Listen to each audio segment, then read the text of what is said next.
Bonsoir, qui étaient vraiment les Gaulois? Ce grand peuple de l'Europe celtique qui gouvernait notre territoire jusqu'à 50 ans avant notre ère a bénéficié au fil des siècles d'une épouvantable réputation de barbares primitifs. Or, depuis plusieurs décennies, les scientifiques s'accordent à donner une toute autre image de cette civilisation. Ce soir, Science Grand Format vous révèle cet autre visage des Gaulois. Vous allez découvrir qui ils étaient réellement, quel était leur quotidien et comment s'organisait leur société. Et c'est à l'aide de l'archéologie préventive que se dessine le portrait de ce peuple beaucoup plus raffiné qu'on ne le pensait. Car même si les guerriers dominaient la société gauloise, les paysans ont largement mis à profit le territoire en créant des exploitations agricoles de différentes tailles qu'ils ont su occuper et valoriser durablement. Cette enquête sur la vie quotidienne des Gaulois risque de vous surprendre. C'est par exemple dans leurs poubelles qu'ont été trouvés des indices très précieux sur leur environnement et leurs habitudes alimentaires. Bien loin de l'image de mangeurs de sangliers, ces bons vivants amateurs de vin possédaient déjà un art culinaire et des menus très variés. Le savoir-faire des Gaulois s'est manifesté dans de nombreux domaines comme l'art, l'urbanisme, mais aussi le commerce et la sidérurgie. En 2004, la découverte d'un trésor en Corrèze composé d'objets militaires fabriqués en fer et en bronze en témoigne. L'occasion d'ouvrir le chapitre sur la guerre des Gaules, décrite précisément par César, et qui est une mine d'informations pour les archéologues.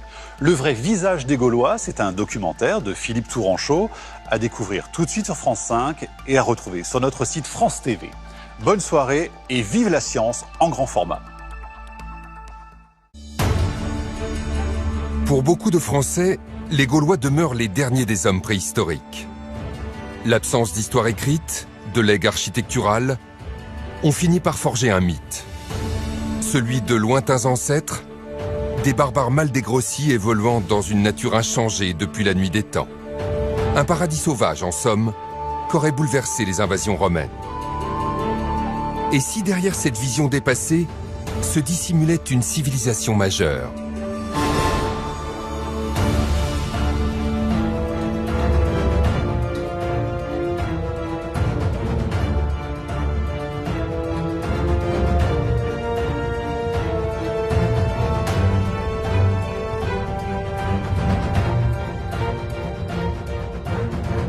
Les découvertes archéologiques les plus récentes nous apprennent que les peuples gaulois furent, il y a plus de 2000 ans, des guerriers redoutés, mais aussi des agriculteurs prospères, des artisans talentueux, des artistes inspirés. Nous allons mener avec des chercheurs de nombreuses disciplines une grande enquête afin de dresser, pour la première fois, le portrait le plus fidèle de la civilisation gauloise.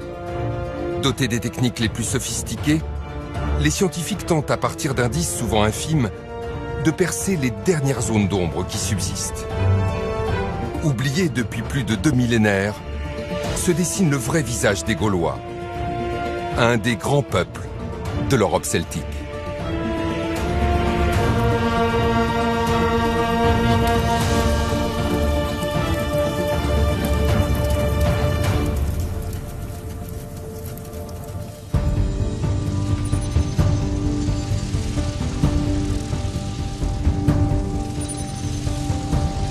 Choisir la voie des airs pour démarrer notre enquête semble paradoxal. C'est pourtant vu du ciel que la civilisation gauloise émerge dans toute sa splendeur. Car dès 300 pieds, les premiers indices révélateurs d'une présence gauloise se manifestent. Peut-être qu'on peut faire un 180 là. Plutôt par la gauche. Pierre Nouvel est archéologue. Chaque année, il traque ces curieux hiéroglyphes de la Terre. Ces traces, au premier abord insignifiantes et énigmatiques, Pierre Nouvel a appris à les décrypter. Alors voilà par exemple ici une ferme quadrangulaire. Donc ce genre de ferme, on en a à peu près tous les 500, tous les 1000 mètres. C'est des fermes gauloises très caractéristiques avec ces fossés emboîtés. On a certainement une partie qui est réservée à l'habitation et puis autour des fossés qui servaient à délimiter les parcelles cultivées ou celles où paissaient les animaux, le grand bétail. Que de telles traces, plus de 2000 ans après, se dessinent aussi nettement sur le sol, peut surprendre. Et pourtant, le phénomène se reproduit chaque été. C'est dû tout bêtement au fait que les céréales sont en train de souffrir en ce moment. C'est une année assez sèche et Et ces céréales vont mieux pousser au-dessus des anciens fossés qui sont encore gorgés d'eau, alors qu'autour les céréales sont déjà en train de mûrir. Ça signifie qu'il faut voler pendant une semaine ou 2 semaines, pas plus, au moment où les céréales sont en train de virer, juste avant qu'elles soient coupées. Et là, on va voir une quantité de sites qui vont apparaître, les bonnes années. Depuis 1970, l'archéologie aérienne révolutionne peu à peu les connaissances sur la civilisation gauloise. Alors qu'au sol, aucun vestige n'avait été observé jusque-là, le survol du territoire par les archéologues a révélé en un demi-siècle les plans de plusieurs milliers de fermes. On voit à la densité de sites qu'on a ici l'importance de l'exploitation du territoire. Tous les territoires étaient exploités intensément et le paysage qu'on a devant les yeux, qui est millénaire, il est finalement l'héritier direct de celui de l'époque gauloise, puisque contrairement à ce qu'on croit souvent, les Romains ne se sont pas installés dans les Gaules, c'est les Gaulois qui sont devenus Romains. Et donc ils ont eu leurs enfants qui sont eux-mêmes continués à vivre à l'époque médiévale. Donc ce paysage finalement, il se perpétue devant nous, sous nos yeux, et il est déjà en place depuis l'époque gauloise. L'archéologie aérienne balaie un mythe tenace, celui d'une Gaule peuplée de chasseurs et ensevelie sous un épais couvert forestier. Au tournant des années 90, une autre révolution a projeté le monde gaulois dans la lumière. Depuis cette époque, chaque chantier d'aménagement du territoire est précédé obligatoirement de fouilles préventives.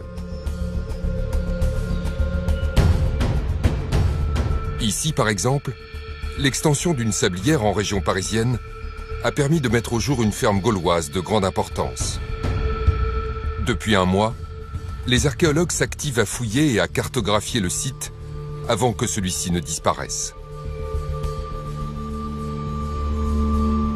Pour Laetitia Noël, la responsable de l'opération, une course contre la montre est engagée pour faire parler la moindre trace du passé. Donc là, nous sommes sur une ferme ou un établissement rural gaulois qui s'étend sur près de 4 hectares ici. Donc vous avez au nord de la butte sur laquelle est installée la ferme l'enclos principal. Vers l'ouest, on a toute une série de petits enclos qu'on va appeler annexes pour l'instant parce que c'est pas encore fouillé. Soit des bâtiments, ça pourrait être habitation ou pour des activités artisanales ou peut-être autre chose. Ce sera à voir après étude. À ce stade de la fouille, aucun vestige extraordinaire n'a été mis au jour. Seule la disposition de ces taches régulières dans le sol a retenu l'attention des spécialistes. La Terre n'a pas tardé à livrer ses secrets. Ici, nous avons une série de trous de poteaux, on en a 6 exactement. Donc ce sont des vestiges qui sont assez caractéristiques des périodes gauloises où ils construisaient sur poteaux leurs habitations. Donc là, si on prend l'exemple de celui-ci, donc on le voit en plan, le creusement en fait a une forme circulaire qui s'est comblé avec un sédiment plus foncé, donc on arrive bien à le voir en plan. Ensuite, donc nous on les fouille par moitié, et donc là vous voyez, vous avez le creusement vraiment le fond du trou de poteau. Et la marque plus sombre qu'on a au centre, ici, correspond à ce qu'on appelle le négatif ou le fantôme de poteau. Ça correspond en fait à la décomposition de la pièce de bois. Tout a disparu, tout s'est décomposé avec le temps et c'est vraiment des traces assez fugaces qui nous restent. Des colorations de la terre qui est différente et qui nous indique l'endroit des constructions. Inutile d'imaginer des vestiges plus spectaculaires. Depuis 22 siècles, tout s'est volatilisé. La raison en est connue. Pour construire, les 2 matériaux de prédilection des Gaulois étaient le bois et la terre. Cependant, l'alignement parfait des négatifs laissés dans le sol permet à l'équipe d'archéologues d'échafauder une première hypothèse. À cet endroit s'élevait un bâtiment de forme quadrangulaire, dont la hauteur reste à déterminer. Pour avoir des indications plus précises, les scientifiques disposent fort heureusement d'une autre méthode, l'archéologie expérimentale.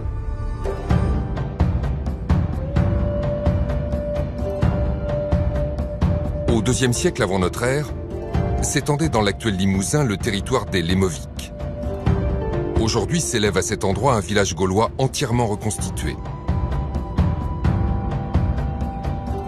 Sa construction a été supervisée par des spécialistes en archéologie expérimentale du CNRS et de l'INRAP. Au fil de son édification, différents types de matériaux ont été testés, tout comme les outils employés à l'époque, les techniques de construction et les gestes anciens. Petit à petit, le savoir-faire des constructeurs gaulois apparaît sous nos yeux.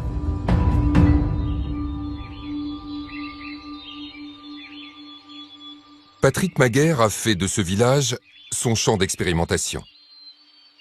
Tout au long de l'âge du fer, on va avoir des évolutions techniques au niveau des assemblages. Alors le tenon et mortaise est connu depuis le néolithique, mais on va avoir d'autres types d'assemblages, l'assemblage à mi-bois. On va utiliser ce qu'on appelle le brêlage, donc c'est de la cordelette qui va permettre d'assembler les pièces de bois entre elles, les petites pièces de bois entre elles. Et puis pour le reste, on va plutôt favoriser l'assemblage bois-bois, parce que finalement il résiste mieux au temps et il a des qualités que le fer n'a pas dans la construction. Chez les Lémoviques, comme partout en Gaule, la construction d'une habitation est le fruit d'un savoir millénaire que les hommes se transmettent de génération en génération. Ainsi, les archéologues supposent que dans certaines régions, on utilisait des tuiles en bois, communément appelées bardeaux, mais l'emploi du chaume pour la couverture était sans doute le plus répandu. On pense qu'en l'absence de pression forte au niveau du sol, les bâtiments gaulois peuvent s'étendre. Donc on est plutôt sur des bâtiments de plein pied que sur des bâtiments en hauteur. Il n'y a pas de raison de monter un bâtiment. Ça pose des problèmes de statique dès qu'on va monter des étages. Donc il vaut mieux rester au sol. Et puis on n'a pas cette pression qu'on peut avoir sur la surface comme dans les villes romaines, par exemple, dans les agglomérations, où là par contre, comme on a beaucoup de population sur un espace assez réduit, on va monter naturellement les bâtiments et on va faire plusieurs étages pour les bâtiments. En matière d'habitat, les dernières études scientifiques permettent d'affirmer que les techniques gauloises étaient très évoluées. Elles ont perduré dans nos campagnes jusqu'à très récemment. À cette époque, ce que l'on entend régulièrement dans les forêts, c'est le choc sourd des haches sur le tronc des arbres. Pour tous les peuples qui composent la Gaule, le bois est une ressource essentielle. Les besoins des villages sont immenses. Les massifs forestiers sont fortement attaqués. Les fûts les plus élancés et de bon diamètre sont recherchés. Ils forment l'ossature principale des constructions. Alors ici, on est devant un rempart caractéristique de la période gauloise, avec ces assises qu'on voit très bien, ces assises en bois. Il faut savoir que la période gauloise est vraiment une civilisation du bois. On utilise le bois dans plein de choses, dans les bâtiments, pour construire les bâtiments. On va l'utiliser pour se chauffer, pour l'artisanat, pour faire aussi de la vaisselle en bois. Ça va avoir une conséquence sur l'environnement immédiat des sites, puisqu'on va avoir une utilisation des arbres qui se trouvent vraiment à proximité, que ce soit à côté des fermes ou des agglomérations. Et progressivement, le paysage va s'ouvrir autour de ces sites d'habitat.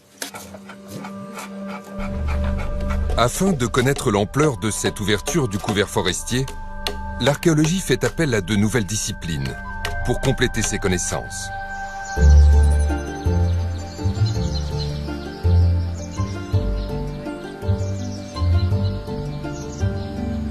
Isabelle Jouffroy est palynologue.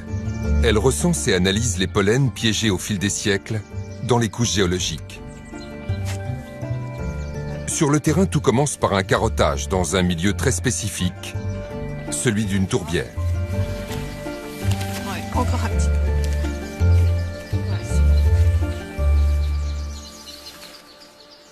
Alors les tourbières, comme les fonds de lac, sont ce qu'on appelle des archives naturelles. C'est-à-dire que au cours du temps, au cours de leur formation, elles vont capter des bioindicateurs et notamment des grains de pollen qui vont être émis par la végétation environnante, qui dans ce type de milieu spécifique, anaérobie, vont pouvoir se conserver des milliers, voire des dizaines de milliers d'années. On fait attention au doigt. Et voilà, belle carotte de tourbe. Isabelle Jouffroy multiplie ce genre de prélèvement à l'échelle du territoire. Son but, dresser une cartographie précise de l'environnement végétal à travers les siècles. En fait, fait, il faut imaginer que chaque couche ici de tourbe accumulée est un peu un livre d'histoire de la végétation dans le temps, où en fait chaque échantillon ici que je vais prélever est une page de cette histoire. Et c'est le métier du palynologue en fait de savoir décrypter à l'aide des grains de pollen prélevés et conservés dans ces sédiments, de reconstituer l'histoire de la végétation. Aujourd'hui, la palynologue analyse un échantillon de tourbe qui correspond à une période pendant laquelle le paysage gaulois devient essentiellement agricole. Dans cette lame ici qui est datée du IIe siècle avant notre ère, on a des grains de pollen qui évoquent la forêt environnante, qui est toujours là, hein, comme ici, ce pollen de chêne, ou ce que l'on va avoir aussi très caractéristique, le grain de pollen de hêtre, tout rond. Très vite, dans l'échantillon, les indices d'une activité humaine se multiplient. Alors ici, c'en est peut-être une aussi. Donc voilà ce grain de pollen ici de céréales. Alors voilà, ici, j'ai un autre indicateur de la présence de bétail, cette fois.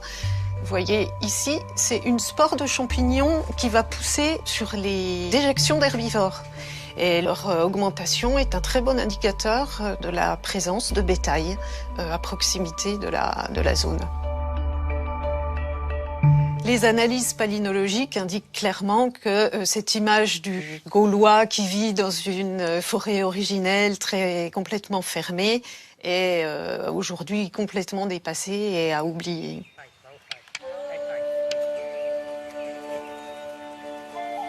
Le travail des palynologues confirme les observations effectuées par l'archéologie aérienne. Plusieurs siècles avant notre ère, les hommes ont gagné de vastes espaces sur le milieu naturel pour se transformer progressivement en cultivateurs et en éleveurs. Dès lors, une nouvelle question se pose. Quelles espèces végétales cultivaient les Gaulois? Pour le savoir, les scientifiques se transforment en Sherlock Holmes. Ils traquent la moindre graine fossile sur les chantiers de fouilles. Ici, c'est Emmanuel Bonner qui mène l'enquête. Emmanuel est carpologue, une spécialité qui recense et analyse les graines piégées dans les couches géologiques. Mais à la différence des pollens, les graines sont biodégradables. Alors par quel prodige notre spécialiste en retrouve-t-elle 20 siècles plus tard? Imaginons que la fureur du dieu Taranis se soit abattue sur le village d'Elemovic, qu'un grenier ait pris feu et qu'une partie de la récolte ait été carbonisée. Le grain est bon pour la décharge. Pour les rebuts domestiques, les Gaulois ont les mêmes pratiques que nous. Ils s'en débarrassent. À un détail près, chez eux, aucun ramassage n'est prévu. La poubelle du village se trouve dans les fossés, situés de l'autre côté du mur d'enceinte. Une habitude qui fait aujourd'hui le bonheur des paléo-environnementalistes. Ça, c'est le quotidien des carpologues, les mélanges carbonisés. C'est ce qu'on retrouve sur les sites archéologiques. C'est véritablement les poubelles que nous fouillons et que nous sommes en train de regarder. Ces poubelles âgées de plus de 2000 ans nous racontent une histoire d'une incroyable précision. Ici, j'ai un beau grain de blé nu, du froment. Et puis j'ai d'autres grains de céréales finalement. Ah, vous voyez, là j'en ai une autre espèce. J'ai de l'orge vêtue. Un beau grain aussi, bien préservé. Qu'est-ce qu'on va aussi avoir? Ah, on a des légumineuses. Là, ici, j'ai du pois. On a de la lentille, par exemple. L'étude de ces petites graines sur de nombreux sites permet aux scientifiques de confirmer une évolution dans les pratiques agricoles gauloises. On pourrait dire qu'au 5e siècle, on a beaucoup de millets, de légumineuses, de l'orge qui peut être cultivée. Et puis à partir du 4e et du 3e, on commence vraiment à avoir une évolution. On a des fermes gauloises qui sont de plus en plus visibles. Et du coup, l'agriculture s'en retrouve impactée. On va se spécialiser, c'est-à-dire que de plus en plus, on passe d'une agriculture où il y avait plusieurs espèces à des champs monospécifiques. On n'a plus qu'une seule espèce. Notre connaissance sur l'évolution des paysages de la Gaule progresse. Juste avant notre ère, ils sont assez similaires à ceux d'aujourd'hui. Les campagnes gauloises offrent une mosaïque de vastes champs et de pâtures, régulièrement ponctuées d'exploitations agricoles de différentes tailles. Direction le territoire des Arvernes, au centre du Massif central. Nous survolons le plateau de Coran, un site archéologique d'exception situé en plein cœur de la chaîne des volcans des Puys. Ici, le taux d'acidité réduit des terres volcaniques garantit une conservation exceptionnelle à certains déchets. L'équipe de l'archéologue Mathieu Pou fouille également dans les poubelles de l'histoire. Cette poubelle a déjà livré un grand nombre d'ossements animaux. Et l'analyse, l'étude de ces ossements animaux, qui va être réalisée par un spécialiste, un archéozoologue, est tout à fait intéressante puisque on a affaire à des animaux qui sont tout à fait différents, des parties animales différentes. Il s'agit bien de déchets de boucherie. On a parfois des traces de couteaux qui montrent que les os ont été sectionnés avec un grand couteau en fer. Et puis on a toutes sortes d'espèces, du bœuf ici, une canine de porc probablement, une petite corne de chèvre. Donc on a affaire à quelque chose de tout à fait classique, ce qu'on appelle la triade domestique. Les principaux animaux consommés, c'est le bœuf, la vache, le porc. Sous la truelle des archéologues se dessinent des habitudes alimentaires. Un autre mythe vole en éclats.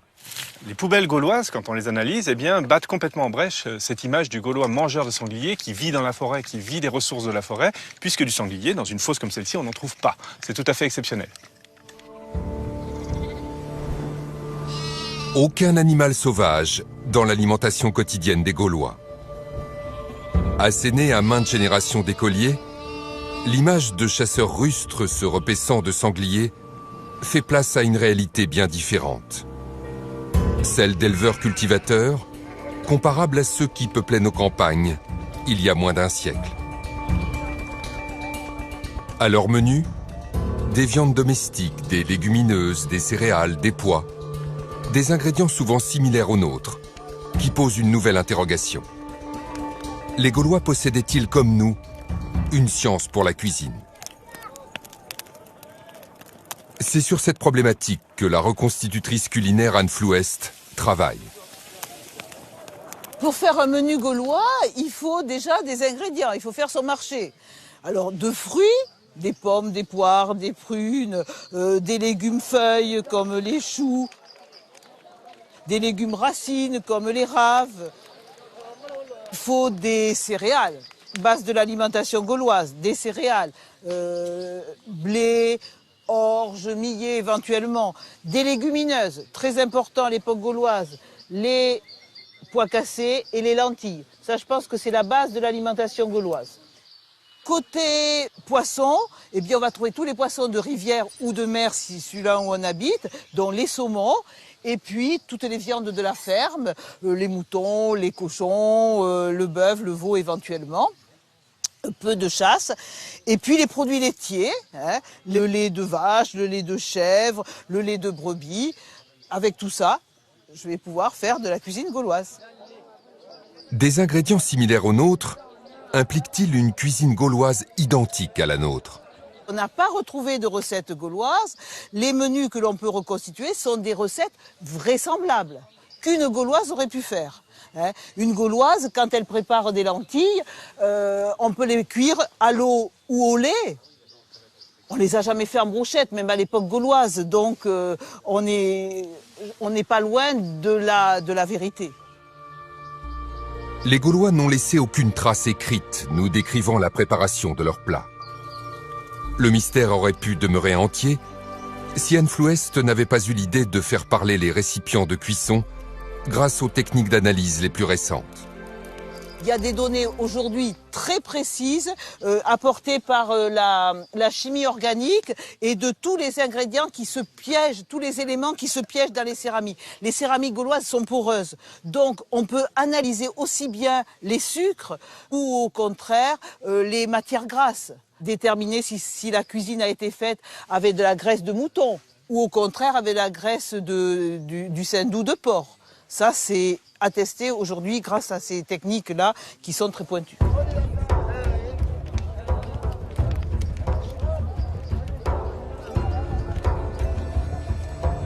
Pour les chercheurs, les grands banquets sont avérés.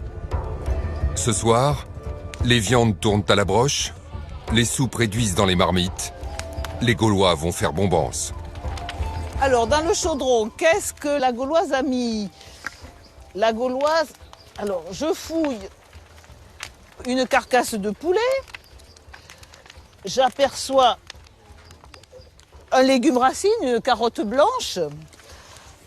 Il y a plein de feuilles, donc je suppose que ce sont les choux verts et les choux raves que l'on a vus tout à l'heure. Et puis tout ça dans un bon bouillon. Je dirais que notre cuisine s'enracine dans cette cuisine gauloise. C'est une soupe aux choux, c'est un pot-au-feu en fait, qui est en train de mijoter dans le chaudron. Si aucun livre de recettes n'existe, les textes antiques en revanche nous éclairent sur le déroulement des banquets qui accompagnent tous les moments de la vie gauloise. Posédonios d'Apamée, auteur grec du 1er siècle avant notre ère, nous en a légué un précieux témoignage. Lors des banquets, les convives s'installent sur des litières de paille ou de branchages déposés sur le sol. On mange assis, les agapes peuvent donc s'éterniser. Pour manger, les Gaulois forment un cercle symbolisant la solidarité du groupe. Les servants d'armes s'inscrivent dans un second cercle derrière celui des maîtres, mais ils sont également assis, privilège qui marque la haute considération qu'on leur accorde. Les esclaves font circuler la boisson et les mets, on boit à même la coupe.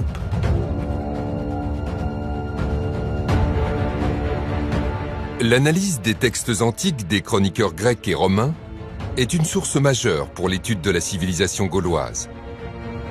Pour les archéologues, il existe une source incontournable, les fameux commentaires de la guerre des Gaules, que Jules César rédige pendant ses campagnes entre 58 et 52 avant notre ère. Dans ses comptes rendus, César évoque plusieurs oppida, des places fortes qu'il a investies ou devant lesquelles il a fait le siège. Un nom revient plusieurs fois, celui de l'oppidum de Bibracte. Au milieu du 19e siècle, un passionné d'archéologie a longtemps cherché ce lieu mythique pour finalement le retrouver enseveli depuis 2 millénaires sous cette forêt mystérieuse du Haut-Morvan. Nous sommes au sommet du mont Beuvray, là où Jacques-Gabriel Bulliot a découvert les premiers vestiges de l'oppidum de Bibracte en 1867. Aujourd'hui, son successeur Vincent Guichard a repris le flambeau. Jacques-Gabriel Bulliot a commencé ici. Ici, c'est la porte du Rebou. C'est une des principales ouvertures dans les remparts de Bibracte. Donc, il est rentré par la porte, dans l'oppidum. Donc, il faut bien se rendre compte, c'est que les remparts étaient très visibles. Alors, bien évidemment pas sous la forme actuelle, parce que c'est ce qui est issu d'une reconstruction récente, mais au milieu du 19e siècle, on voyait les remparts sous forme d'un talus, l'éboulement du rempart. Et on voyait très très bien que le mur se retournait ici. Donc là, très vite, Bulliot a trouvé la base du parement, c'est-à-dire qu'on avait à peu près 1 mètre de pierre du parement qui était conservé, et il s'est rendu compte qu'il y avait des manques. Alors les manques correspondaient à des poutres qui avaient pourri, qui sont, vous voyez, incrustées dans le parement, et qui se raccordaient à d'autres poutres qui étaient parallèles au parement, donc une grille, en fait une armature, un peu comme du béton armé, mais là on a affaire à de la terre qui est armée, non pas avec de la ferraille, mais avec des poutres de bois.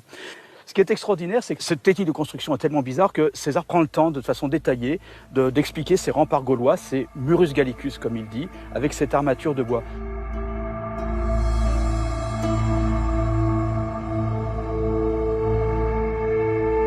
Tous les murs gaulois sont faits en général de la manière suivante. On pose sur le sol, sans interruption sur toute la longueur du mur, des poutres perpendiculaires à sa direction et séparées par des intervalles égaux de 2 pieds. On les relie les unes aux autres dans l'ouvrage et on les recouvre d'une grande quantité de terre. Le parement est constitué de grosses pierres disposées dans les intervalles.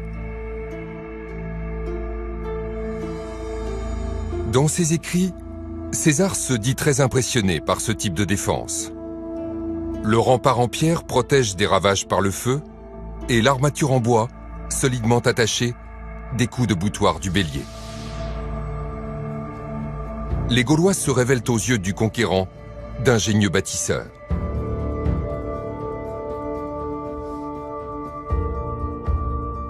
Au-delà du Murus Gallicus, Jacques-Gabriel Bulliot va faire une des découvertes archéologiques majeures du XIXe siècle en mettant progressivement à jour une cité gauloise.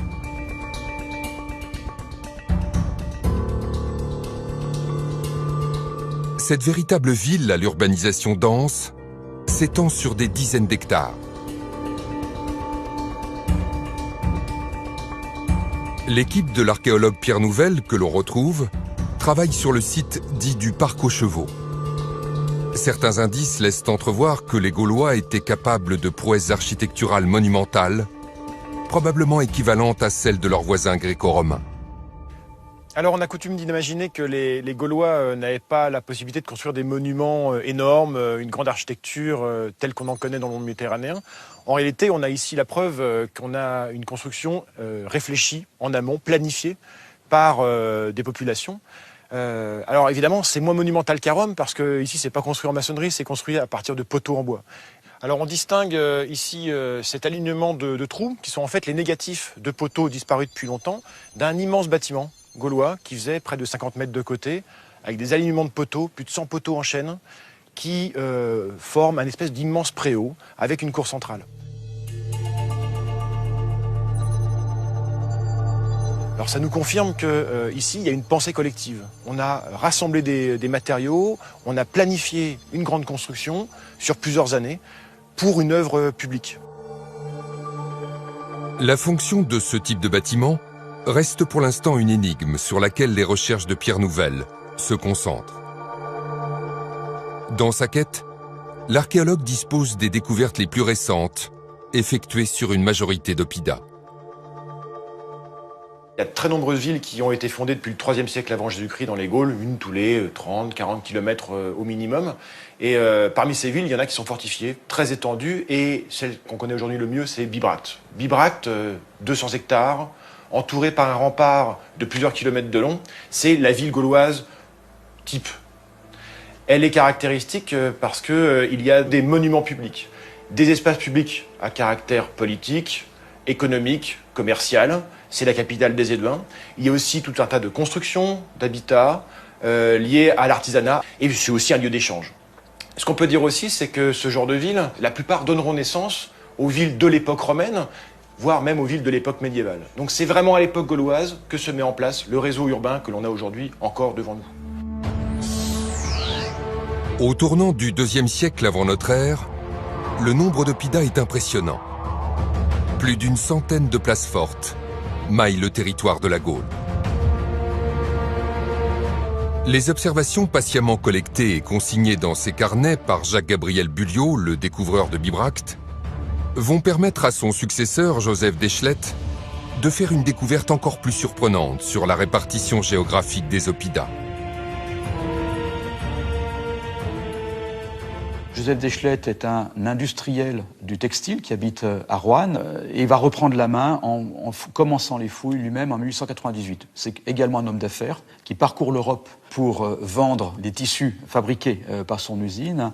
Et au printemps de 1899, il tombe en arrêt devant une vitrine du Musée national de Prague où il va retrouver, venant d'un site de Bohême qui s'appelle Stradonitz, des objets mais qui sont absolument similaires à ceux de Bibracte. Donc on va retrouver par exemple des fibules, donc des agrafes de vêtements, des bracelets en verre très typiques de la fin de l'âge du fer. Donc là, c'est le déclic. Il comprend que Bibracte, c'est une pièce d'un puzzle qui a une ampleur européenne.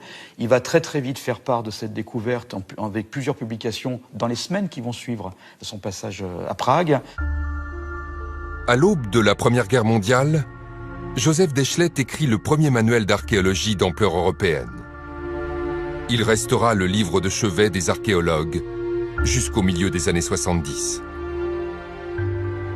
Voilà, une image qui est finalement une synthèse de ce qu'a été la démarche de Dechlet, qui est une démarche comparatiste, qui s'appuie beaucoup plus sur les objets que sur l'architecture, parce que c'était plus facile à étudier, et qui monte sur les exemples de Bibracte, donc en Bourgogne, de Stradonitz qui est en Bohême, de Manching qui est en Bavière, et de Wilhelm-Saint-Vith qui est en Hongrie, avec quelques exemples. L'identité de cette culture matérielle qui démontre très clairement que les gens qui habitaient ces oppida avaient la même culture partagée. La découverte est majeure. Le concept d'oppidum né en Gaule a essaimé en très peu de temps dans une grande partie de l'Europe celtique. Une civilisation des oppidas est née. Une civilisation qui rayonne jusqu'aux confins de la mer Noire. Malheureusement, la Grande Guerre interrompt brutalement les recherches de Joseph Dechlet. Engagé parmi les premiers en 1914, l'archéologue est tué 2 mois après le début des hostilités. Bibracte retombe dans l'oubli pendant des décennies. Les fouilles ne reprendront qu'au début des années 80.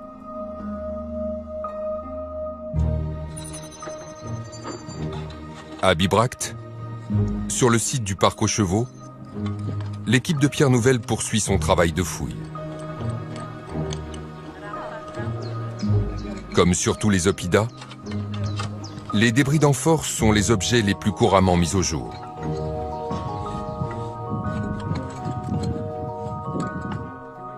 Alors ce qu'on a devant nous, c'est un amoncellement d'amphores. Ils étaient consommés. Et une fois ces amphores consommés, on ne savait pas quoi en faire. On les rejetait dans des espaces où on avait besoin de rehausser le sol ou de combler un trou. Et là, c'est le cas. On a trouvé donc dans toute cette zone, il en reste une toute petite partie, on a trouvé donc une série d'amphores qui se sont accumulés et qui forment une épaisseur d'environ 40 cm. Ces amphores, et la plupart du temps, on les trouve fragmentés et ça fait des volumes énormes. On peut parler de tonnes, environ 12 tonnes sorties sur notre chantier en quelques semaines, en 6 semaines de fouilles. Et donc, on imagine la quantité de vin qui a pu être consommée.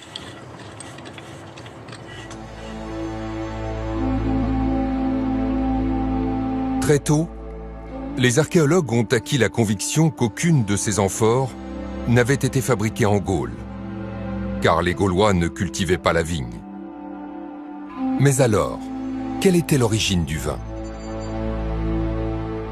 Les scientifiques ont trouvé une partie de la réponse sur l'oppidum de Châteaumeillan, où des dizaines d'amphores ont été retrouvées miraculeusement intactes. Ce trésor permet aujourd'hui à la spécialiste Fabienne Olmer de nous révéler qu'un important commerce existait entre la Gaule et la péninsule italienne. De temps en temps, on a la chance d'avoir des données épigraphiques sur les amphores et notamment donc des estampilles. Et cette estampille qui a été découverte à Châteaumeillan est tout à fait exceptionnelle à plusieurs points de vue. Tout d'abord, elle nous raconte le nom du propriétaire de l'atelier. Lucius Cornelius Lentulus, fils de Publius. Et c'est un personnage célèbre, il a été élu consul en 49 avant Jésus-Christ, et bon, pour la petite histoire, c'était un ennemi de César. Donc, ce monsieur possédait des terres dans la région de Minturne, et les sources historiques nous disent que généralement c'était du très bon vin qui était produit dans cette région. Les amphores retrouvées intactes et estampillées sont rarissimes. Elles se présentent le plus souvent sous forme de débris. Pour en retrouver l'origine, les archéologues comme Mathieu Pou ont recours à une autre méthode, basée sur la minéralogie. Les grands crus de l'Italie romaine sont localisés entre Rome et Naples, dans le Latium et la Campanie, et on trouve parfois certains tessons d'amphores qui comportent des petites paillettes d'obsidienne du Vésuve qui proviennent de cette région-là, donc du vin de qualité supérieure. En tout cas, du vin d'assez bonne qualité. Mais la majorité des tessons qui m'environnent ont une pâte rouge ponctuée de points blancs, qui est, elle, tout à fait caractéristique de la région de Pise, de Florence. Et là, on a affaire à des vignobles qui sont beaucoup moins réputés. C'est plutôt un vignoble d'exportation de masse qui a été créé justement, en grande partie, pour répondre à ces demandes gauloises. On est au plus près des marchés d'exportation, puisqu'on est pratiquement au nord de l'Italie. Et c'est ce vin qu'on retrouve en quantité écrasante sur les sites de Gaule intérieure. Des bateaux partant d'Italie et pouvant transporter jusqu'à 10 000 amphores parcouraient la Méditerranée. Leur cargaison était déchargée dans le port de Massilia, l'actuelle Marseille, à l'époque sous domination romaine. Ensuite, les amphores empruntaient principalement deux voies. L'une contournait le Massif central par l'ouest pour desservir les Aquitains. L'autre remontait la vallée du Rhône pour approvisionner les oppidats du centre et du nord de la Gaule. Face à de telles quantités d'amphores retrouvées en permanence sur les sites, les chercheurs se sont demandé si les Gaulois étaient véritablement portés sur la boisson. Ce que suggèrent certains témoignages antiques.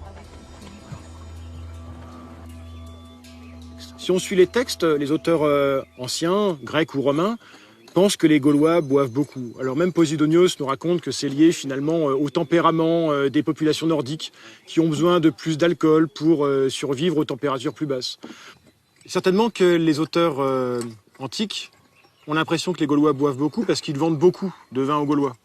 Pour plusieurs raisons, déjà parce que les Gaulois ne produisent pas de vin eux-mêmes, ils produisent de la cervoise, ils produisent une sorte d'hydromel.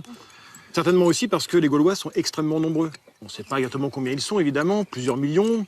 Donc ces populations-là sont des marchés extrêmement intéressants pour les marchands de vin. Donc il y a des gros volumes qui arrivent. Et finalement, si on rapporte ça au nombre d'habitants, et puis à la durée durant laquelle toutes ces amphores vont arriver en Gaule, 150 ans, certainement qu'ils ne devaient pas boire tous les jours. Pour les spécialistes, les Gaulois boivent principalement lors d'événements qui rythment les moments importants de la tribu. Honorer ses hôtes, sceller des alliances, tenir des conseils de guerre. Nous sommes en 52 avant notre ère. Ce soir, un banquet est organisé en l'honneur des chefs des tribus voisines. C'est un moment capital. On doit débattre des suites à donner à la guerre qui sévit en Gaule. Depuis 6 ans que les Lémoviques se battent aux côtés des Romains, ils n'en ont tiré aucun bénéfice. S'ils font défection, les Santons et les Pictons, eux aussi fidèles alliés de Rome, sont prêts à les rejoindre.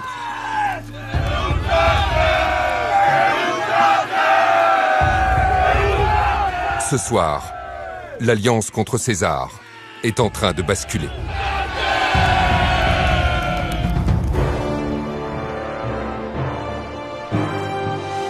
Notre enquête prend un nouveau départ. Pour les scientifiques, cette période de la guerre des Gaules est la plus documentée. Sites historiques, vestiges, beaucoup d'indices ont été retrouvés. Le témoignage de César est lui aussi capital. Mais quel crédit accorder au récit d'un auteur, lui-même conquérant et principal acteur du drame?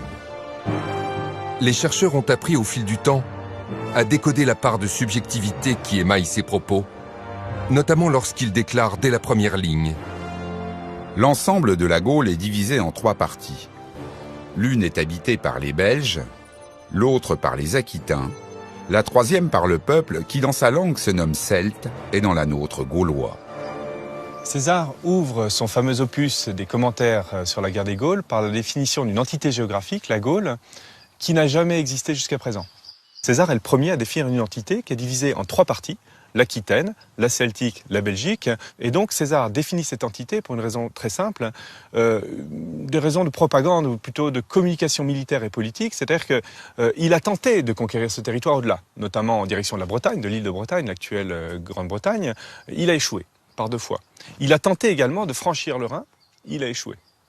Donc il décide de restreindre ses objectifs militaires et il communique sur ces objectifs militaires-là pour faire croire effectivement qu'il a conquis l'intégralité de ce territoire gaulois qui n'a jamais existé en tant que tel. Si la Gaule est composée d'une mosaïque de peuples, les échanges commerciaux devaient constituer le socle d'une entité géographique prospère.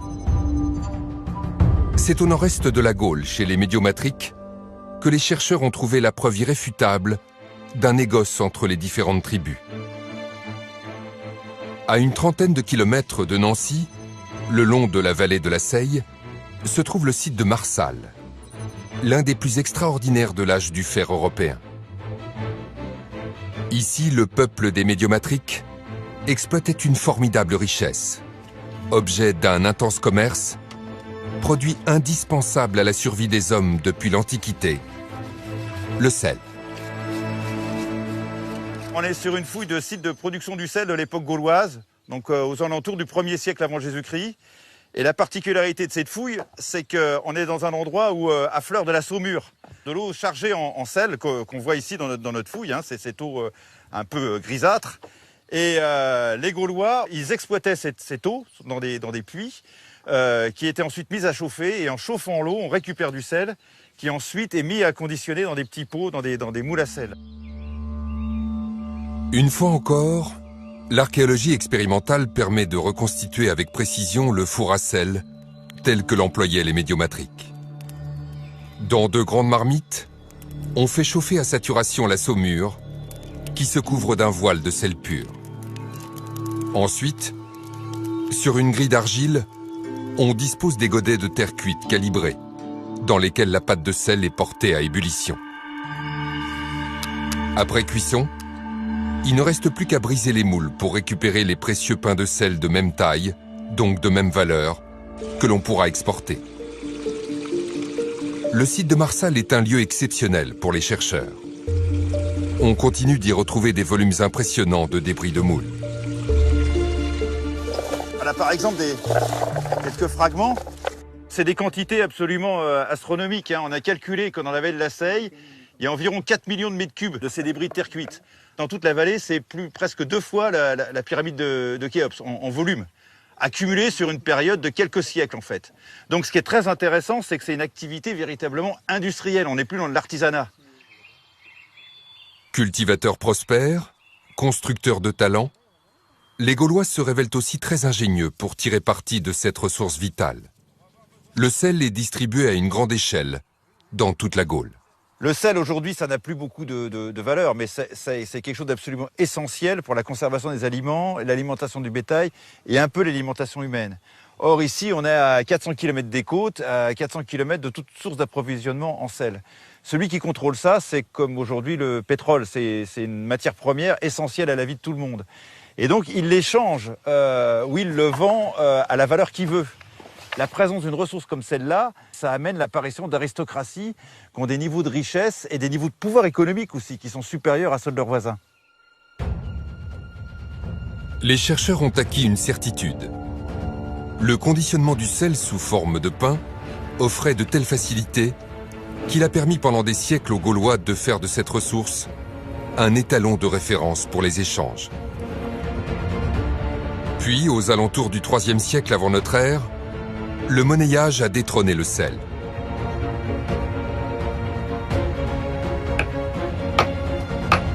Les pièces de monnaie retrouvées en grand nombre sur les fouilles l'attestent.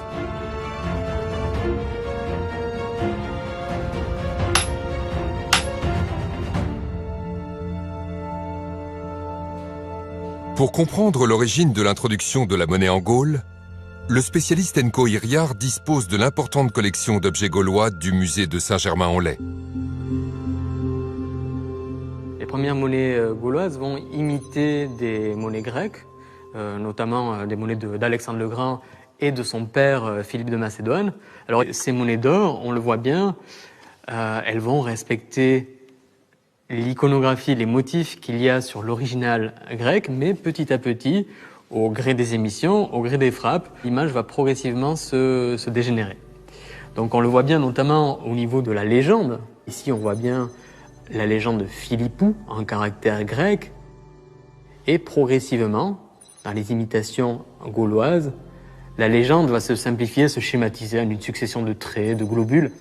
Ce qui montre bien que la légende n'est pas comprise par les populations qui frappent ces monnaies-là. L'étude de ces monnaies permet aux scientifiques de retracer l'évolution de la société gauloise jusqu'à la guerre des Gaules.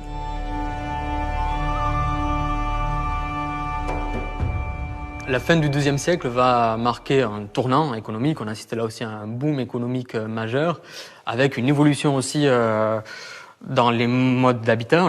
Les habitats groupés d'un genre nouveau, les oppidas apparaissent, qui vont drainer les pouvoirs, les richesses. La monnaie devenant un vecteur identitaire, chaque cité, chaque pouvoir émetteur va adopter un monnayage propre, comme par exemple en armorique, où on observe des types très particuliers, avec un cheval à tête humaine, un cheval androcéphale.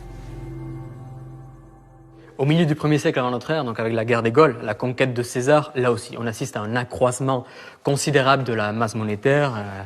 Des monnaies sont frappées de plus belle, avec notamment des chefs célèbres qui vont émettre des monnaies à leur nom, et notamment le chef le plus célèbre d'entre tous, Vercingétorix. Avec l'émergence de Vercingétorix comme chef respecté par une majorité de tribus, le soulèvement de toute la Gaule contre les Romains n'a jamais été aussi proche.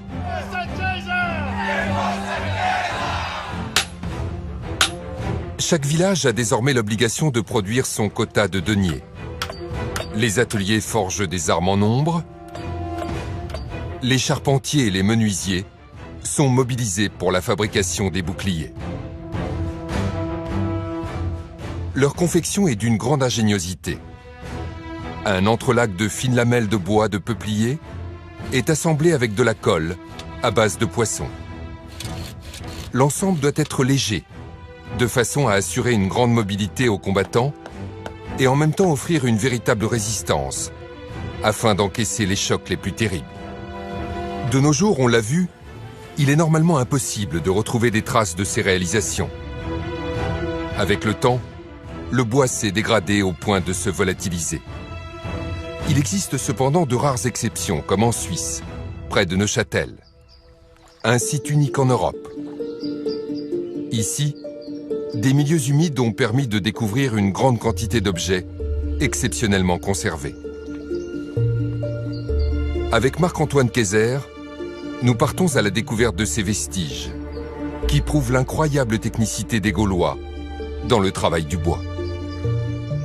Ce pont, en fait, c'est la reconstitution expérimentale d'un pont celtique, d'un pont gaulois qui a été découvert au-dessus d'une rivière qui se trouve pas loin d'ici. En fait, ce qu'on voit, c'est tout un système de poutraison avec un tablier mobile qui est posé par-dessus. Il faut se l'imaginer beaucoup plus long, c'est-à-dire que là, on a un petit bout d'un pont qui, à l'origine, faisait pratiquement 100 mètres de long et qui enjambait une rivière au bout du lac de Neuchâtel. C'est une découverte qui remonte au milieu du 19e siècle. On est en 1857, un matin de novembre, et on a un pêcheur qui fait, on va dire, des prospections archéologiques et qui voit sous l'eau des restes de pieux en bois qui sont, on va dire, les fondations d'un pont celtique. Et parmi ces pieux, il met au jour des épées, des pointes de lance, des objets de parure. Cette découverte miraculeuse est déterminante pour les scientifiques. Elle va devenir la référence absolue de l'archéologie celtique européenne. Ces vestiges celtiques, ils vont ensuite être confrontés à toutes sortes de trouvailles énigmatiques qu'on fait ailleurs en France. Alors on peut penser notamment au site d'Alésia, qui est fouillé à l'initiative de l'empereur Napoléon III, qui envoie des archéologues sur le terrain, qui découvrent des quantités de choses assez mal conservées, et pour lesquels les archéologues sont un peu perplexes. C'est-à-dire qu'à Alésia, typiquement, c'est un lieu de bataille entre des Romains et des Gaulois. Donc les trouvailles sont mélangées. Donc il est difficile de savoir qu'est-ce qui est romain, qu'est-ce qui est gaulois. En fait, c'est la comparaison avec ce qu'on a trouvé à l'Athènes qui permet la discrimination. C'est ça qui permet de dire, voilà, ça c'est romain et ça c'est celtique. Tout ce qui ressemble à l'Athènes, c'est celtique, c'est gaulois. Pour apprécier l'état de préservation exceptionnel des pièces trouvées sur le site de l'Athènes, Marc-Antoine Kayser nous entraîne dans les réserves du Lathénium, un lieu où l'atmosphère est artificiellement stabilisée.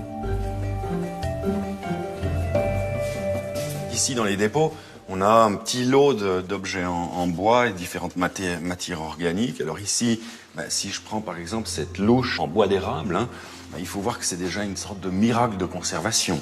Cet objet, il a été préservé pendant, on va dire, plus de 2 millénaires, parce qu'il était dans du sédiment humide et il est resté constamment dans ce sédiment. Au moment où il sort, c'est une autre affaire. Donc là, il y a un gros travail, on va dire, de stabilisation de l'objet. Et donc, au début du XXe siècle, on découvre cet objet pratiquement dans l'état où il est là. On voit, quand on regarde un petit peu les surfaces, que l'objet, il a quand même, sur les surfaces, il a quand même été un petit peu desséché, etc. Et c'est là que, on va dire, les idées qu'ils ont eues sur le terrain, donc nos prédécesseurs, les fouilleurs du début du XXe siècle, elles sont quand même tout à fait remarquables. Parce que si on regarde ici, alors je vous montre ici, ça c'est un fragment d'une assiette. Donc ça c'est le fragment original. Ça c'est du bois qui a un peu plus de 2200 ans. Mais sur le terrain, En fait, ils ont fait des moulages. Les archéologues de l'époque ont eu l'idée novatrice de faire venir un mouleur professionnel sur place, au bord du lac, dans la fouille, pour réaliser des copies en plâtre. Donc le mouleur réalise l'empreinte, si on veut, de ce fragment d'assiette. Et en fait, quand on compare les deux, c'est-à-dire l'original et le moulage, on voit qu'il s'est passé des choses. À l'origine, c'était grand comme ça. Depuis le début du XXe siècle, donc il y a un siècle qui a passé, l'objet petit à petit s'est dégradé, ce qui fait qu'il y a moins de substance aujourd'hui qu'il y en avait il y a un siècle, malgré tous nos efforts pour la conservation préventive de ces matériaux. Lorsque l'eau a préservé le bois des objets, l'air ambiant devient à son tour un agent corrosif. Depuis la fin du XIXe siècle, les plus belles pièces exposées du trésor de l'Athènes sont donc des moulages. Une aubaine pour les scientifiques qui leur permet aujourd'hui de parfaire leurs connaissances sur la technicité et le talent des artisans gaulois. On a ici un joug et une roue, donc on voit bien le moyeu, les rayons, le cerclage de cette roue. On voit vraiment tous les détails de la confection qui autrement ne se serait pas conservé. De fait, la roue originale, elle est là. C'est ce qu'il en reste après le dessèchement de ce bois, sa déstructuration. En fait, il s'est complètement ratatiné. Donc en fait, les archéologues, ils travaillent sur des moulages comme ça, qu'on dit être des moulages à valeur d'originaux, et qui nous permettent à nous autres archéologues de vraiment comprendre la forme de ces objets. La perfection de ce joug gaulois, sa qualité d'exécution, son ergonomie, évoque ceux qu'utilisaient les paysans jusqu'à la première moitié du XXe siècle. Comment cela est-il possible? Les scientifiques apportent une réponse étonnante. On est au sommet de la technique, on a atteint un sommet de la technique, et c'est d'autant plus intéressant que la boissellerie, donc les assiettes, comme on l'a vu, et la charronnerie sont des métiers où les artisans gaulois excellaient. On le sait par des témoignages de sources antiques, latines, romaines, mais on le sait aussi par le fait que les termes techniques pour la charronnerie, typiquement le mot char, est un mot d'origine celtique. Donc on voit que le latin a repris des mots celtes, des mots gaulois, parce que c'est eux qui avaient, on va dire, l'expertise technique, un peu comme aujourd'hui, en informatique, on utilise des termes anglais parce que c'est des choses qui ont été inventées dans la Silicon Valley. Donc là, on a vraiment les œuvres des grands experts internationaux qui sont des artisans gaulois. La découverte des objets de l'Athènes est fondamentale.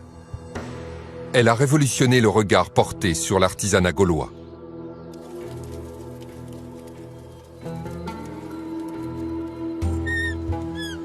Nous retournons au village d'Elemovic. Ici, les paysans et leurs familles possèdent des objets qui peuvent être fabriqués sur place à moindre coût. Pour la céramique, l'argile est extraite localement puis modelée à la main, souvent très habilement. Dans la sphère domestique, on pratique également le tissage, activité délicate qui demande beaucoup de temps pour la fabrication des vêtements. Ponctuellement, le paysan peut se faire forgeron pour fabriquer et réparer l'outillage qui lui est nécessaire. Faucilles, couteaux, pointes de lance, crochets, burins sont mis en forme à partir de lingots de fer qu'il s'est procurés auprès d'un marchand. Une enclume, un marteau et une pince lui suffisent.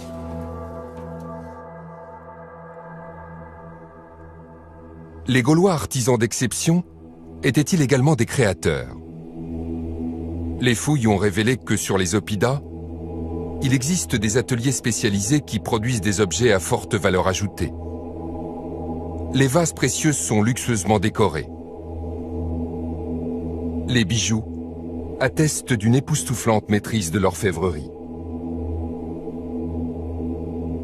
Ils témoignent du goût subtil des Gaulois, un peuple injustement considéré comme incapable de telles prouesses artistiques.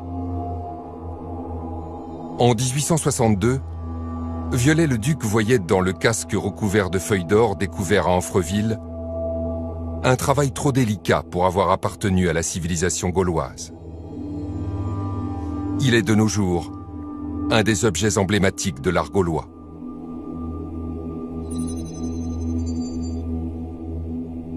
Aujourd'hui, la plupart de ces trésors sont conservés au musée de Saint-Germain-en-Laye. Laurent Olivier, le conservateur en chef, nous révèle l'extrême sophistication de l'art gaulois. C'est une pièce exceptionnelle qui date de la deuxième moitié du 5e siècle avant Jésus-Christ. En fait, c'est un ornement de tête de cheval. Et ce qui est extraordinaire, c'est le travail. C'est un travail avec une précision de l'ordre du dixième de millimètre. Et c'est uniquement une composition d'arcs de cercle. Donc c'est une science du cercle. Il y a à peu près près de 200 arcs de cercle dans cette pièce. Et surtout, ce qui est tout à fait fascinant, c'est que ça répond à des principes mathématiques. C'est ordonné selon des principes de symétrie, par ordre d'abord de 4, ensuite de 3, de 2 et de 1. Et donc on retrouve, si vous voulez, dans une pièce qui à première vue peut sembler décorative, en fait un mélange qui est à la fois un mélange d'art et de science. C'est une pièce qui représente l'ordre mathématique du monde en quelque sorte. Alors ça, ce sont les premières productions qu'on trouve en Champagne dans le 5e siècle avant Jésus-Christ. Et puis ensuite, les représentations vont évoluer, c'est-à-dire qu'on va utiliser le support pour déformer les motifs et pour créer de l'inattendu.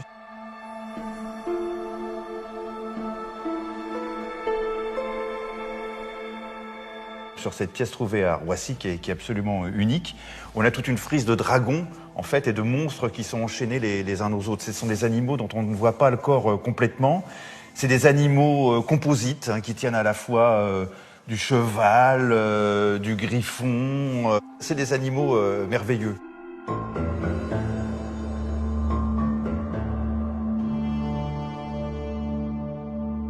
Un imaginaire peuplé d'êtres fantastiques.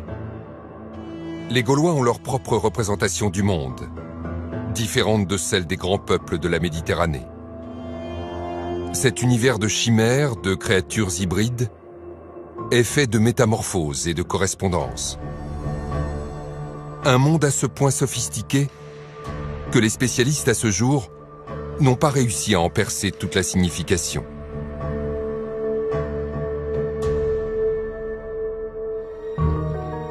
Au IIIe siècle avant notre ère, on assiste à une véritable mutation. C'est principalement sur les monnaies que les artistes expriment leur talent créatif. Cela apparaît notamment au niveau du cheval, qui est un élément récurrent sur les monnaies gauloises, où chacun des peuples, chacune des cités, chacune des entités émettrices va avoir sa propre représentation, sa propre interprétation du cheval. Ici, nous avons une évocation très claire avec une monnaie des Sotiates, où le cheval est décomposé en différents éléments géométriques, des traits et des globules. Nous avons également la monnaie des Parisis, avec ce cheval qui est disloqué, avec ce filet au-dessus, et le cheval qui est entouré de nombreux symboles. Les artistes gaulois vont étendre l'art de l'abstraction aux représentations humaines. Difficile, en voyant ce portrait stylisé, de ne pas penser à certaines œuvres de Picasso. On a longtemps cru que l'art gaulois était un art dégénéré. Alors que finalement, ce n'est vraiment pas du tout le cas. Et donc, au XXe siècle, plusieurs intellectuels vont redécouvrir cette expression vraiment originale qui se manifeste sur les monnayages, notamment André Breton ou André Malraux, qui vont être fascinés justement par cette liberté créatrice dont les Gaulois ont su faire preuve sur les monnaies. L'étude des motifs gravés sur les monnaies retrouvées dans toute l'Europe celtique a permis de mettre les chercheurs sur la piste d'une découverte dans un tout autre domaine. Les archéologues ont retrouvé les mêmes chevaux stylisés sur des pièces provenant de différentes fouilles.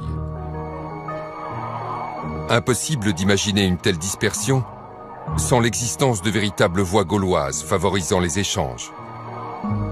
Un important réseau devait mailler le territoire celtique bien avant la guerre des Gaules. On attribue souvent aux Romains l'aménagement du réseau routier en Gaule, du réseau viaire, et ce n'est que partiellement vrai. Il existait déjà en Gaule, comme nous le disent les textes antiques, des voies, mais des voies qui étaient plus à l'échelle locale, à l'échelle des 60 cités qui composaient la Gaule de cette époque, qu'on pourrait comparer grosso modo à notre réseau de voies communales départementales actuelles, alors que les Romains, eux, ont aménagé l'équivalent de nos routes nationales ou de nos autoroutes, qui étaient constituées non pas de grandes dalles de pierre qu'on trouve dans les centres-villes ou aux abords des villes, mais plutôt de recharges de pierres et de cailloutis qui étaient refaites régulièrement. Et les voies gauloises, celles que l'archéologie commence à les découvrir aujourd'hui, elles ont exactement la même configuration, et de ce point de vue-là, la différence entre nos voies gauloises et les voies romaines ne saute pas forcément aux yeux. L'importance du réseau des voies en Gaule est rapportée par César. Partout où il passe, il trouve des routes et progresse bien plus vite qu'ailleurs. Parti de Sens, une armée de plusieurs milliers d'hommes gagne Orléans en 4 jours pour planter son camp et incendier la ville. Pour atteindre la Gaule belgique, César met à peine 15 jours depuis le sud des Alpes. Les routes gauloises vont jouer un rôle primordial dès le déclenchement de la guerre des Gaules. Les chercheurs sont aujourd'hui capables de retracer cette période cruciale avec précision. On est en 58 avant Jésus-Christ et le prétexte de l'intervention romaine en Gaule, c'est la migration des Helvètes qui ont obtenu d'aller s'installer dans l'ouest de la Gaule. Donc ils doivent traverser la Gaule de part en part. Et en fait, sur leur chemin, il y a le territoire des Éduins. Et les Éduins sont frères de sang du peuple romain. Et c'est à ce moment-là que les Éduins appellent les Romains, et donc César, au secours, qui repousse la migration des Helvètes en massacrant les 3 quarts. César, enfin stratège, va profiter de son intervention pour maintenir ses troupes et occuper progressivement la totalité du territoire de la Gaule, sous prétexte de la pacifier. Ah ouais. Vitesse, l'accéléré. Pendant 6 années, la présence des légions romaines va donner lieu à une succession de batailles sur fond d'alliance et de trahison des différents peuples gaulois face à l'occupant romain. Et puis un jour, tout bascule sous l'impulsion d'un jeune chef gaulois. On est à l'hiver 53-52 avant Jésus-Christ, il y a un changement complet de stratégie qui est impulsé par Vercingétorix. C'est ce qu'on appellerait aujourd'hui un acte terroriste. Les Carnutes massacrent les trafiquants romains qui sont établis à Orléans, Cénabum. Donc il y a un double message qu'adresse aux Romains, c'est 1, plus aucun Romain ne sera en sécurité en Gaule, qu'il soit militaire ou qu'il soit civil, et 2, désormais, c'est plus la guerre comme vous l'avez connue, c'est la guerre totale jusqu'à ce que les Romains aient évacué la Gaule. Alors César est d'abord surpris de cette action, il s'y attendait absolument pas à ce massacre, et surtout il est surpris par la vitesse à laquelle l'information se propage dans toute la résistance gauloise. Et ça, il l'écrit directement dans ses commentaires de la guerre des Gaules. La nouvelle parvint à toutes les cités de la Gaule avec une grande rapidité. Ce qui s'était passé à Sébanum au lever du jour était connu avant la fin de la journée chez les Arvernes, à une distance d'environ 160 000. 240 km en quelques heures seulement. Les scientifiques pensent que des relais étaient sans doute logés à des emplacements stratégiques, choisis à intervalles réguliers.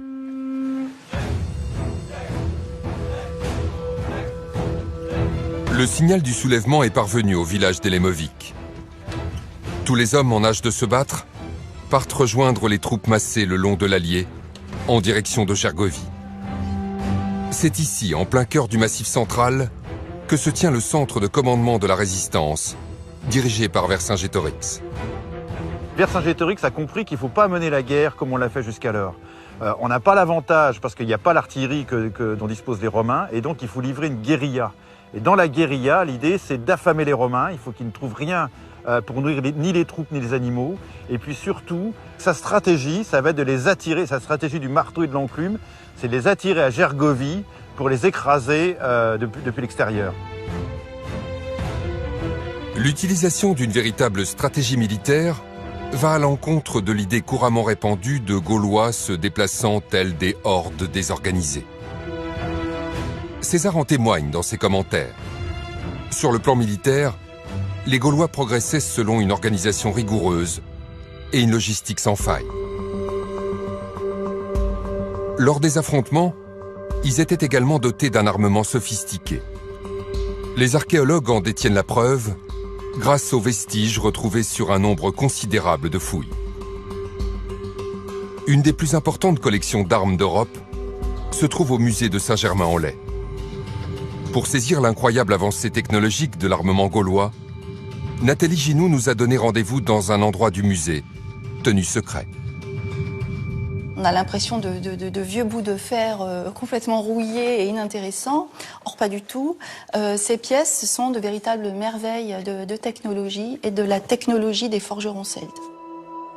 On a ici une épée qui a été trouvée dans son fourreau. L'épée est à l'intérieur, hein, donc c'est une épée dont l'extrémité là est cassée, mais qui était une épée d'estoc, des pointus. Et donc cette épée est donc entourée et gainée par un fourreau qui est constitué de 2 tôles de fer. En fait, c'est la plaque d'avant qui est sertie sur la plaque arrière. Ce qui, du point de vue technologique, est une prouesse que seuls les Celtes de l'Antiquité ont été capables de réaliser, tout simplement parce que ça a amélioré leur performance sur le terrain militaire. Sur chaque épée se rejoignent savoir-faire des artisans et symboliques spirituels. L'arme possède alors un pouvoir qui va bien au-delà de ses propres performances guerrières. Un pouvoir divin. Ce décor-là, c'est ce que l'on appelle l'emblème de la paire de dragons.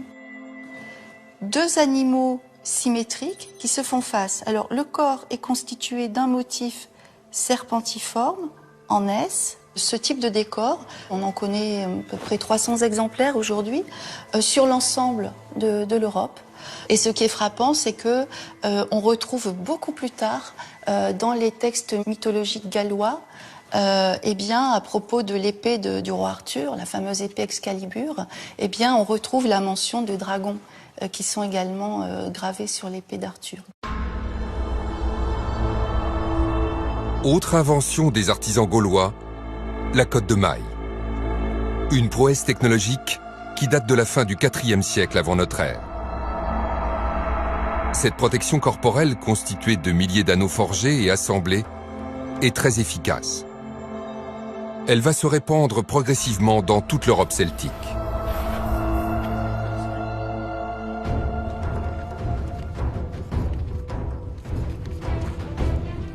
D'après les textes antiques, les Gaulois sont de redoutables guerriers qui inspirent la crainte aux différents peuples de la Méditerranée, et tout particulièrement aux Romains, ceux plusieurs siècles avant le déclenchement de la guerre des Gaules. Sur quels faits historiques se fonde cette réputation ?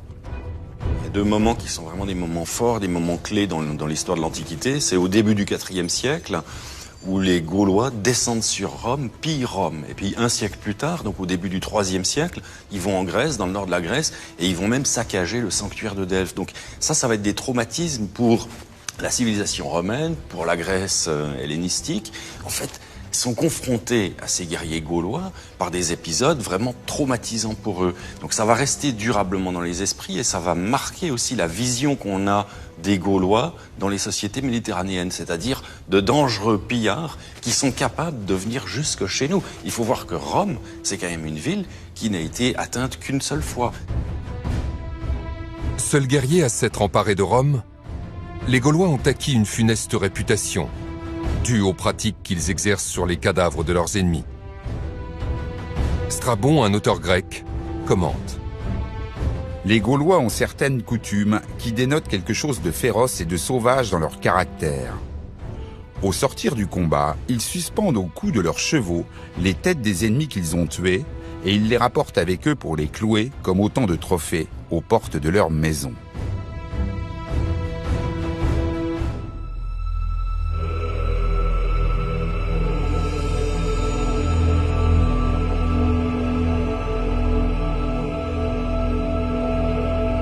Peu de témoignages sur l'art de la guerre des Gaulois nous sont parvenus.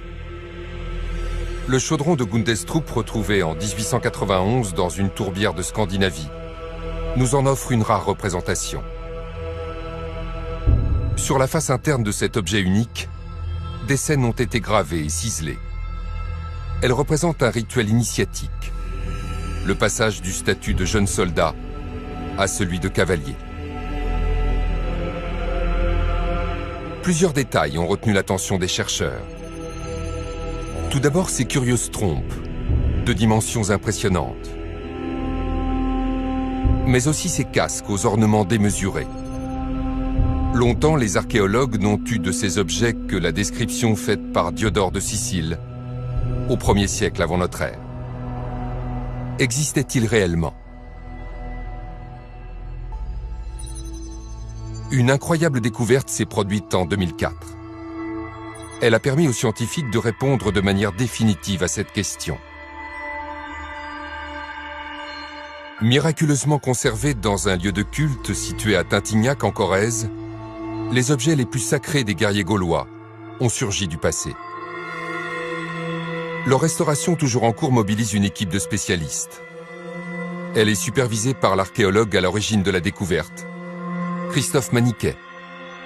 C'est une des découvertes exceptionnelles de ces dernières années. Alors on dégage en surface, déjà il a fallu définir les dimensions du trésor. Et en fait on a une petite fosse d'1,10 m de côté qui s'est avérée être profonde de 30 cm seulement et dans laquelle on avait une multitude d'objets, de fragments d'objets, principalement en fer et en bronze. L'émotion suscitée par cette découverte rarissime, véritable graal de l'archéologie, a été immortalisée par les scientifiques. 2000 ans d'histoire. Ah là là. 2000 ans qu'il a été là. Regarde ça. Oh là là. C'est un cheval. C'est un cheval. Regardez là, c'est évident, c'est un cheval. C'est génial ça. On a des fragments d'animaux en tôle de bronze, on a des casques. On a 10 casques par exemple, dont certains sont extraordinaires, hein, avec 3 anneaux, un en forme d'oiseau. Oh, qu'il est beau!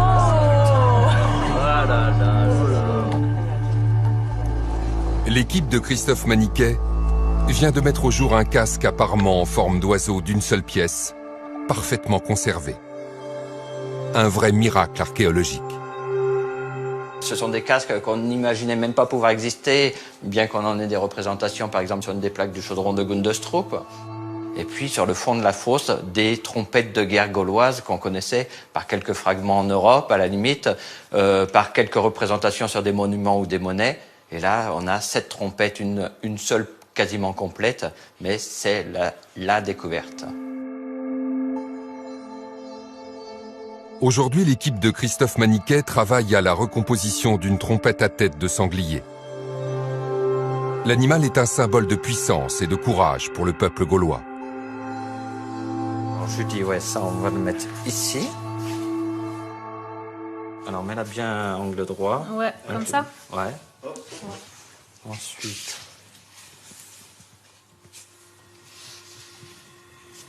Progressivement, sous les mains des expertes, l'objet retrouve sa forme originale et reprend vie. Là, tu laisses un vide. Voilà.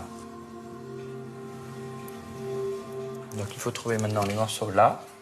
Là, il faut voir s'il est coupé ou si c'est le bout du tube. Ah oui. C'est peut-être le bout du tube. Ça a l'air assez droit. Ouais. Alors ça, c'est le fameux carnix, c'est la trompette de guerre gauloise. C'est quelque chose qu'on connaissait très peu jusqu'à il y a peu. C'est une trompette qui est mentionnée par Polybe et Diodore de Sicile. Une grande trompette de guerre gauloise qui fait près de 2 mètres de hauteur, qui a la particularité d'avoir un pavillon en forme de gueule d'animal grande ouverte. Et en fait, le but de ces instruments, c'était d'impressionner lors de l'assaut guerrier. Donc, il faut imaginer les joueurs de carnix qui le tenaient comme ça en position verticale au-dessus de leur bouche. Donc, vous imaginez quelque chose d'assez rutilant, très haut, très impressionnant, avec des oreilles démesurées de chaque côté et qui fait, selon Polybe et Diodore, donc un bruit impressionnant qui arrive à faire trembler le sol et la forêt alentour. Et le but, c'était vraiment ça pour les Gaulois, c'était d'impressionner avant l'attaque. Alors que le profil du guerrier gaulois semblait établi, une découverte récente a révélé une relation inattendue. Chez les Gaulois, un lien intime relie mystérieusement la sphère guerrière à celle de la religion.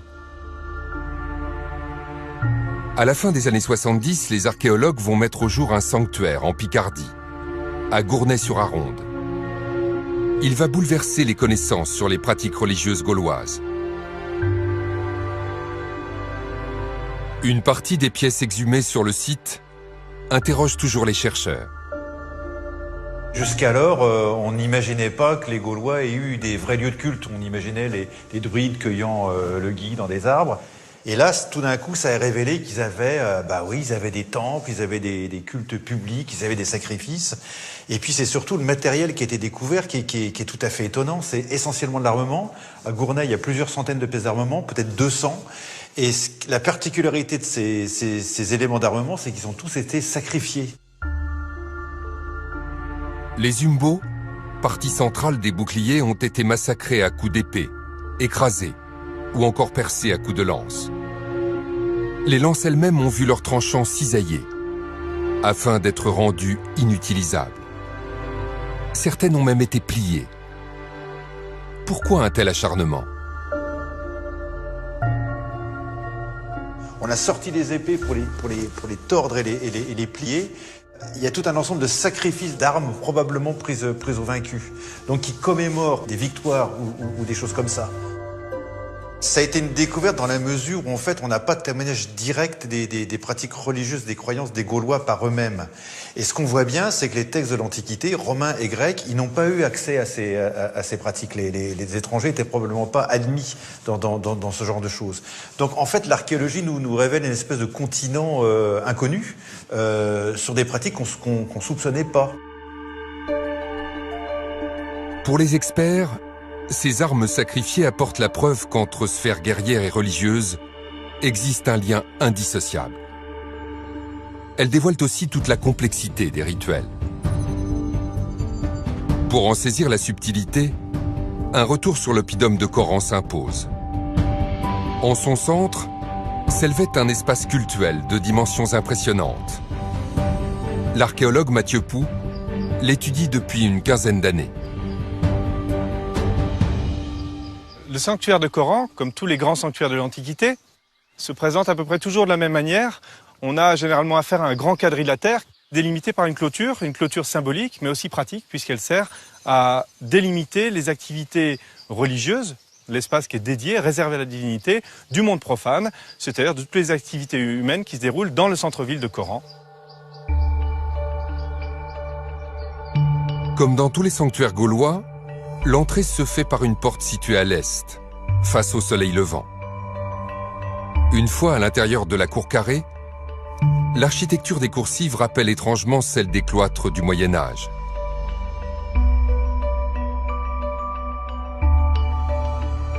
Aujourd'hui, cette reconstitution en 3 dimensions permet aux archéologues d'apprécier la fonctionnalité de chaque partie du sanctuaire.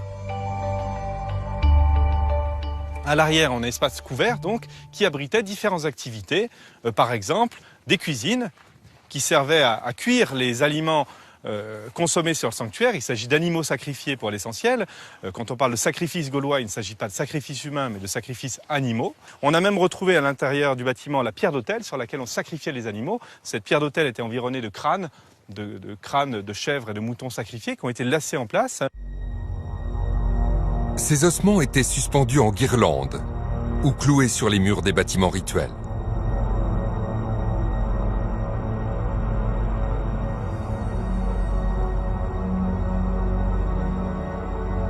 Le sanctuaire va également révéler une autre surprise, la mise au jour de ces 4 cuves. L'archéologue avance une explication sur leur utilité. On trouve sur le sanctuaire de Coran les indices d'une activité qui est vraiment très spécifique à ce sanctuaire-là, ce sont les libations de vin. Une petite partie de ce vin était offert aux divinités. Les divinités du sanctuaire résidant dans le sous-sol, la façon la plus simple d'abreuver ces divinités, c'est d'en verser une petite part dans le sol, et on a aménagé pour cela des fosses avec un petit orifice, un petit trou au fond, qui permettait au vin d'imprégner la terre et donc de parvenir symboliquement à la divinité.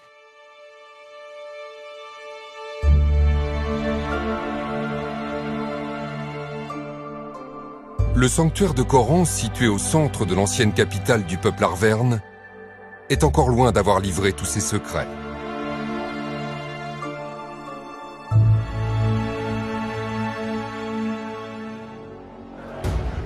À quelques kilomètres de là, retranchés en haut de l'oppidum de Gergovie, les troupes de la coalition gauloise dirigée par Vercingétorix remportent une bataille héroïque. En 52 avant notre ère, l'invincibilité des légions romaines est brisée. Pour les Lémoviques qui ont participé au combat, la victoire a cependant un goût amer. Ce soir, les guerriers s'apprêtent à saluer une dernière fois leur chef mort au champ d'honneur.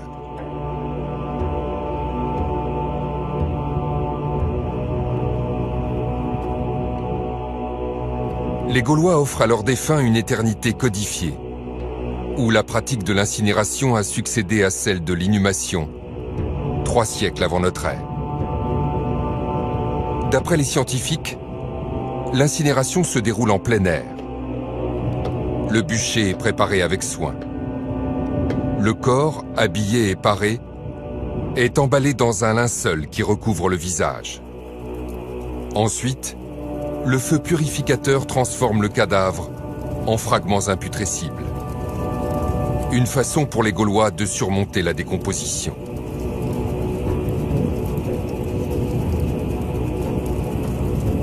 Les cendres et les restes d'ossements sont récupérés et placés dans une urne qui sera enterrée par la suite dans une fosse funéraire. Les archéologues en ont retrouvé des dizaines. César lui-même était impressionné par ce genre de cérémonie qu'il qualifiait de somptueuse.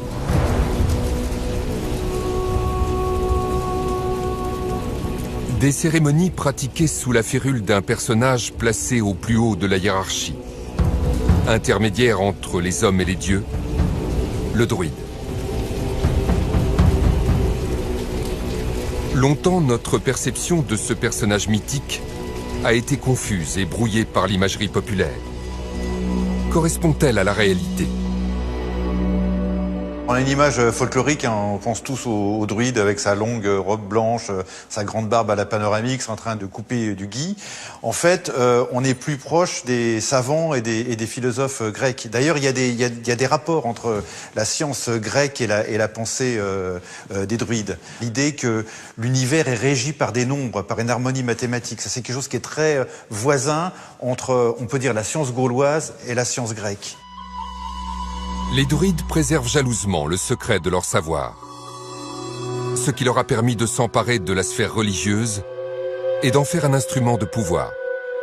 Alors visiblement, c'est une caste qui est séparée du reste de la société et surtout, ce sont des intellectuels en fait, qui ont une formation intellectuelle qui dure plusieurs dizaines d'années. Il y a l'idée que le savoir, c'est quelque chose qui est réservé à une élite, c'est quelque chose qui n'est pas destiné à être partagé. C'est une connaissance très très pointue. Et il y a cette idée que le savoir doit être su par cœur, il doit être su intellectuellement. Et donc il y a un rapport ambigu avec l'écriture. Cet interdit vis-à-vis de l'utilisation de l'écrit est sans doute à l'origine de l'une des énigmes majeures à laquelle se confronte l'ensemble de la communauté des archéologues. Les traces écrites des Gaulois demeurent extrêmement rares et très parcellaires. À Bibracte, Vincent Guichard traque le moindre indice sur les débris de poterie retrouvés lors des fouilles. Pour parler de l'écriture chez les Gaulois, on peut commencer par un fait historique qui, une fois de plus, nous est rapporté par César. César nous dit qu'après avoir anéanti un contingent helvète, il a confisqué leurs bagages. Et dans les bagages, il a trouvé la liste nominative des 368 000 personnes qui participaient à cette migration. Donc, il y avait un support écrit. Ce support écrit, c'était très certainement des tablettes, donc des tablettes de bois, sur lesquels il y avait un enduit de cire, et dans la cire, on inscrivait les noms. C'est un usage vraiment méditerranéen de l'écriture. Ces tablettes, évidemment, on en trouve peu, parce qu'elles ont pourri, elles ont disparu. En revanche, ce qu'on va trouver comme témoignage indirect de l'usage des tablettes, c'est cet objet. Celui-là sort de fouille à Bibracte. C'est l'équivalent du crayon. Un côté pour effacer, c'est l'équivalent de la gomme, et un côté pointu pour inscrire dans la cire. On a un autre témoignage de l'écriture qui est assez abondant à Bibracte, c'est ça, vous voyez. On a des dizaines de noms de personnes qui sont inscrits. Alors chacun était capable d'inscrire son nom sur des poteries, tout simplement pour ne pas se les faire piquer. Voilà, chacun sa gamelle. On a c'est très lisible, epsilon, kappa, kappa, iota, omicron, sigma lunaire. Donc l'alphabet qui est utilisé pour écrire la langue gauloise, parce qu'il n'y a pas d'alphabet proprement gaulois, à Bibracte, jusqu'à la fin du 1er siècle avant Jésus-Christ, c'est le grec. L'usage de l'écriture est tardif et rare dans le monde celtique. Sur ce point, les scientifiques sont formels. Tout ce qui est important dans la culture gauloise, la tradition, les lois, les savoirs médicaux, cela se traduit par l'oralité, donc par la mémorisation et l'oralité, et c'est l'apanage des druides. Pour devenir druide, il y a 20 ans d'apprentissage. Hein. Et c'est aussi une façon pour les druides de garder la mainmise sur la société, hein, puisque ce savoir n'est pas vulgarisé par l'écriture. Donc tout ce qui n'est pas écrit est gardé dans la tête des druides. C'est une des raisons qui font qu'on a pratiquement tout perdu de la culture gauloise. L'autre raison de la disparition de la culture gauloise est d'ordre historique. En 52 avant notre ère, quelques mois après la victoire de Gergovie, Vercingétorix, malgré des forces largement supérieures en nombre, échoue à Alésia face aux troupes de César. Malheur aux vaincus. En l'espace de quelques décennies, la conquête romaine va latiniser la société gauloise, au point de l'absorber complètement.